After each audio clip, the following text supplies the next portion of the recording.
ایک دن جو گزر رہا ہے یہ فیصلے کے دن سے ہمیں قریب کر رہا ہے۔ فیصلے کے دن کی جو سب سے بڑی نشانی ہے، علامت ہے، وہ ہے فلسطین کے حالات۔ فلسطین کے جو حالات ہیں وہ ہم سبھی کے سامنے ظاہر ہے، چونکہ اب ہمارے سامنے بہت بڑے بڑے واقعات ہوں گے اور قیامت بھی دور نہیں ہے، کیونکہ امام مہدی کا ظہور بھی بہت قریب ہے۔ اب مسئلہ یہ ہے کہ اگر اب بھی ہم گناہوں میں لگے رہیں، گناہوں کو ترک نہیں کیا، تو اللہ تعالی ہم کو دجال کے ساتھ کھڑا کر دے گا، جو امام مہدی کے دشمن ہوں گے۔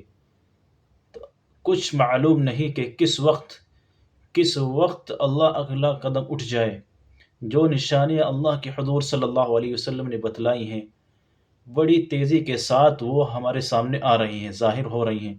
اور ان میں سے ایک نشانی ہے کہ ایک بہت بھیانک جنگ ہوگی لوگوں کے درمیان، جن میں اصل ایمان والے ایک طرف ہو جائیں گے۔ جو یہ فلسطین اور غزہ میں ہو رہا ہے، اس سے ہر ایمان والے کا ایمان بڑھنا چاہیے، ہر وقت ہر لمحہ، کیونکہ وہی ہو رہا ہے جو آپ صلی اللہ علیہ وسلم بتلا کر گئے تھے۔ وہ سب چیزیں ہمارے سامنے ظاہر ہو رہی ہیں جو پیارے رسول صلی اللہ علیہ وسلم نے فرمایا تھا۔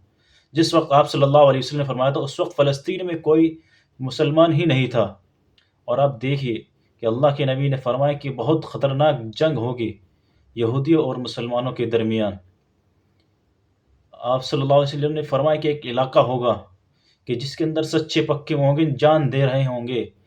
دنیا دے رہے ہوں گے، جانیں دے رہے ہوں گے اللہ کے رب العزت کی دین کی حفاظت کے لیے، اور جوک در جوک شہید ہو رہے ہوں گے۔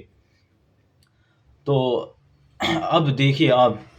کہ اللہ رب العزت وہاں کے شہیدوں سے بہت زیادہ خوش ہوگا، کیونکہ وہ اللہ کے لیے جان دے رہے ہوں گے، اور یہ وہ لوگ ہوں گے جو سچے پکے مومن ہوں گے، اور یہ لوگ وہاں ہوں گے بیت المقدس کے ارد گرد کے چاروں طرف ہوں گے، بیت المقدس کی طرف، اور بالکل ٹھیک وہی جگہ جہاں صلی اللہ علیہ وسلم نے فرمایا تھا، وہی یہ واقعہ ہو رہا ہے۔ اور اللہ رب العزت نے ہم کو وہی زمانہ عطا فرمایا ہے جس میں ہم اللہ کے رسول صلی اللہ علیہ وسلم کی باتوں کو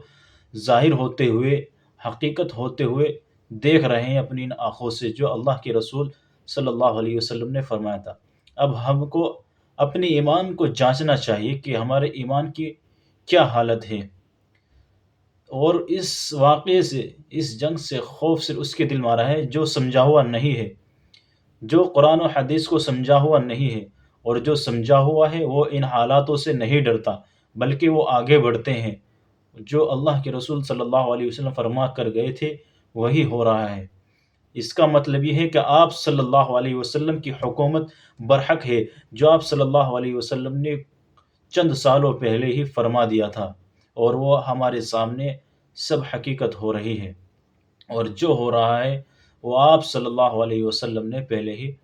فرماتا کر چلے گئے تھے، جو فرما دیا تھا۔ اب اس کے بعد میں جو ہوگا، اس مقابلے کا آخری انجام، اس کے بارے میں اللہ کے رسول صلی اللہ علیہ وسلم نے جو فرمایا تھا وہ یقیناً ہو کر رہے گا، کہ اللہ کے کلمے کا بلند بالا ہوگا، اور پورے عالم کے اندر یہ پورا کلمہ پورے عالم کے اندر پورے ہر گھر گھر میں داخل ہو جائے گا۔ یہ اللہ کے نبی صلی اللہ علیہ وسلم نے فرمایا تھا کہ ہر گھر گھر میں انصاف ہوگا، آپ صلی اللہ علیہ وسلم کے دین کا غلبہ ہوگا، حکومت اسلامیہ آئے گی۔ انعام کے طور پر جو پھر اس کے بعد جو ہے